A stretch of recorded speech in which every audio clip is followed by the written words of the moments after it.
We're glad to have you with us. I know you're not on the Twitter, so maybe you didn't see all the reports over the last couple of hours that basically told us what we now know, that Kevin Durant is going to sign in Brooklyn with Kyrie Irving to completely change the face of that roster. What was your first reaction? Well, I was surprised. I was very surprised that Kevin went to Brooklyn. Obviously, he's not going to play next year, more than likely. But, you know, some of these teams, in my opinion, get what they deserve. You know, all these teams put all their money, they stunk up the joint trying to get all this free agent cash, and then a job like a Masai Ujiri, who drafted good players and things like that, actually did their job. Imagine that. Then try to poach other players, superstars. I think some of these teams are getting what they deserve. But, hey, KD going to Brooklyn, that's obviously a power ship. It weakens the Warriors. But like I heard you guys talking, it's going to be a year.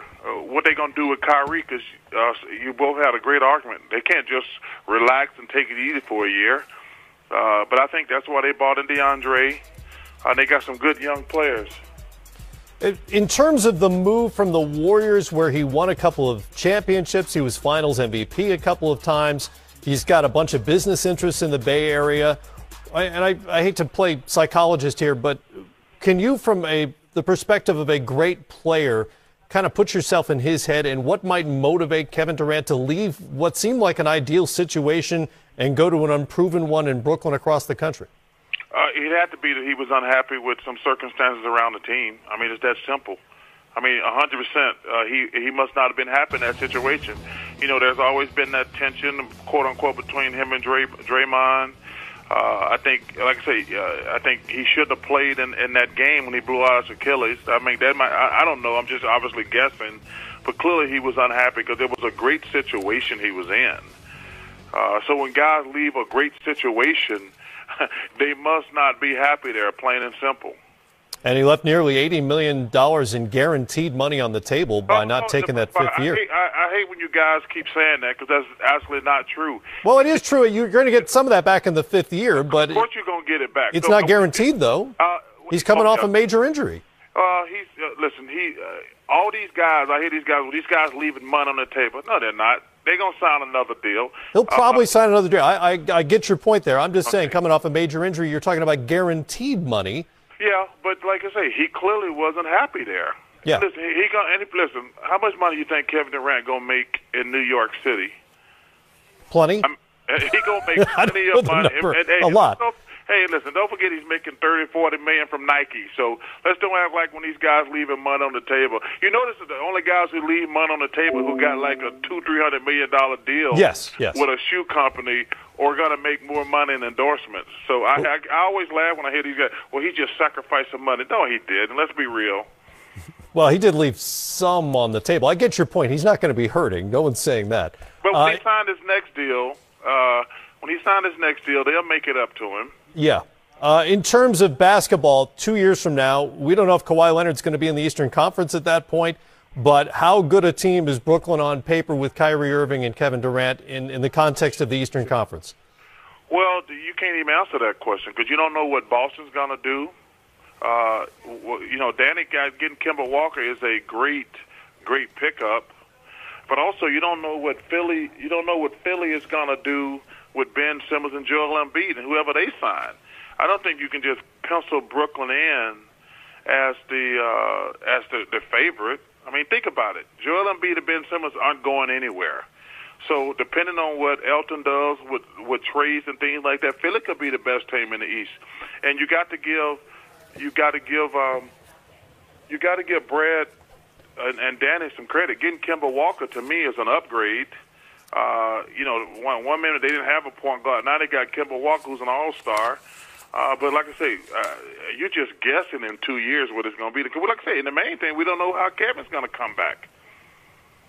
Hey, Charles, it's Tom Penn. As a former superstar, how do you feel when you see these dollar amounts thrown out? When you see Damian Lillard at $258 million guaranteed over the 6 years, and I know you've gone through this evolution with players, but how does that react in your gut? How do you feel when you see these big numbers? no, Tom, we listen. Number one, I'm happy for all the players to make as much as possible because these guys, they're talented, they're terrific, and the NBA, we generate gazillion dollars, TV and things like that. But I will tell you this: I was talking to Larry Bird the other night at the NBA's award show, and we were talking about. I'm so old, Tom. I remember the first time a guy made $1 million. We were going around the locker room high-fiving each other. Because remember when Magic first signed $1 million a year for 25 years? Me and Dr. J and Mose and all the guys were going around the locker room because we could not believe that an NBA player made $1 million. And now you see guys turning down $30 million to opt out. I'm like, ooh, you turned down $30 million, and then you see they're going to get $40 million. It's amazing. Bless these young guys. Chuck, Sam Mitchell here. I remember that because I almost lost my mind. We couldn't believe that Magic was going to make $1 million a year, like you said. But my question to you is, Kevin Durant, he can be a little sensitive at times, and the New York media is tough. How do you think he's going to handle dealing with the media in New York? Because now all of a sudden he goes from being one of 4 All-Stars to being one of 2, he and Kyrie. And you could arguably say that once he comes back, he's going to be the face of that Brooklyn franchise. How do you think he's going to handle the New York media? Well, I think it's going to be difficult. I've already been on the record. I think him and Kyrie are both interesting in New York City because I don't know if either one of them mentally can handle the abuse. Because, clearly, because now we're looking at a 2 to 3 year plan. Because, obviously next year they're going to be all right. And then when Kevin come back, they're going to expect to win the championship. And, that normally it takes them a year when guys have the Achilles injury to come back to being full strength. So now we're looking at 3 years. And, those people in New York are not going to be patient. They're not going to be patient at all. So I think it's going to be difficult. I don't think it's going to be as easy as they make it out to be.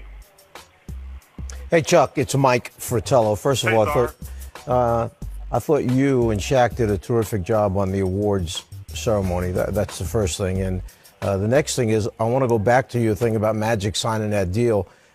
Do you remember when I was coaching in Atlanta and we had a guy named John Koncak, and Detroit got a little mad at us because they thought that we made an offer on one of their players that, we should have just laid low and not bid on him or get involved. So they turned around, and when his contract was up, they offered him $2 million a year for 4 years. And that was incredible that they would offer him that kind of money. We had to make a decision, match it or not.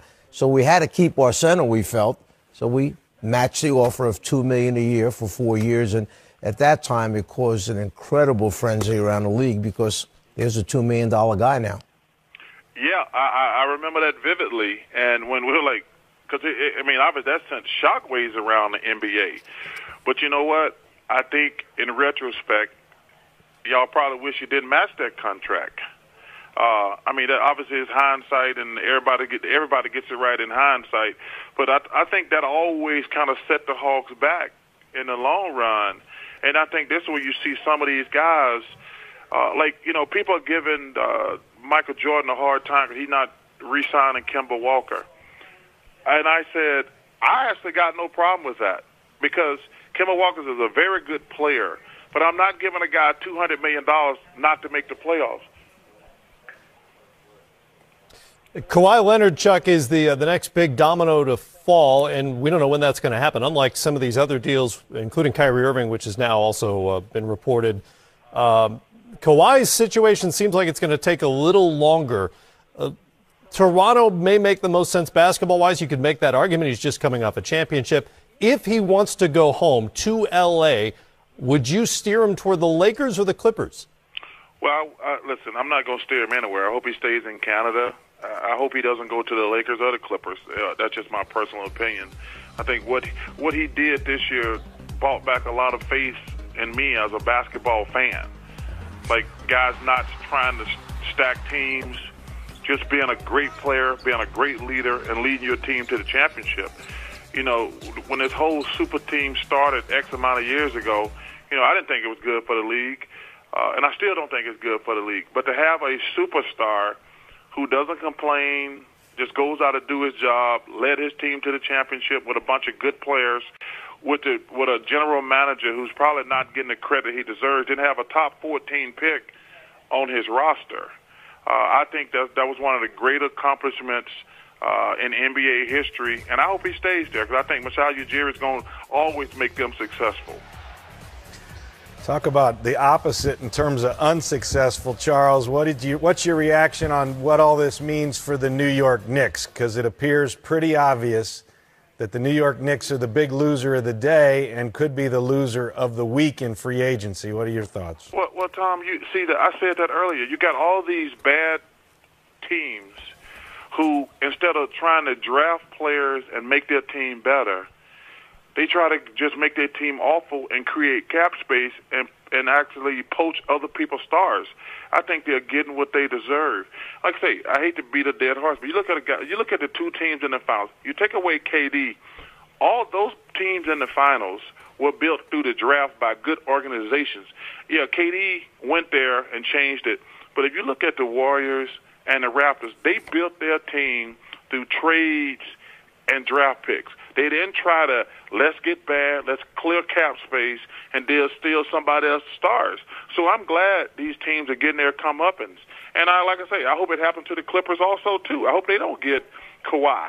Because then you have this thing where, hey, let's just clear cap space, and when Giannis comes up or another superstar, let's try to steal somebody else's superstar instead of like, you know what, how about you, general manager, actually doing your job?